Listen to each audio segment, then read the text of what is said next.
विश्रांतीनंतर एस न्यूजमध्ये आपलं पुन्हा स्वागत। कागल तालुक्यातील सोनगे इथं दरवर्षी नागपंचमी निमित्त श्री चौंडेश्वरी देवीची यात्रा मोठ्या उत्साहात साजरी केली जाते।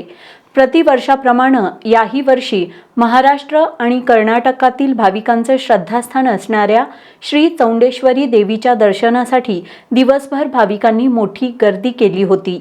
महाराष्ट्र कर्नाटक सीमेवरील कागल तालुक्यातील सोनगे इथल्या श्री चौंडेश्वरी देवीची यात्रा दरवर्षी नागपंचमी दिवशी असते।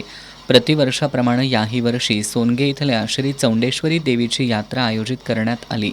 आज सकाळी मान्यवरांच्या हस्ते श्री चौंडेश्वरी देवीला अभिषेक घालून काकड आरती करण्यात आली।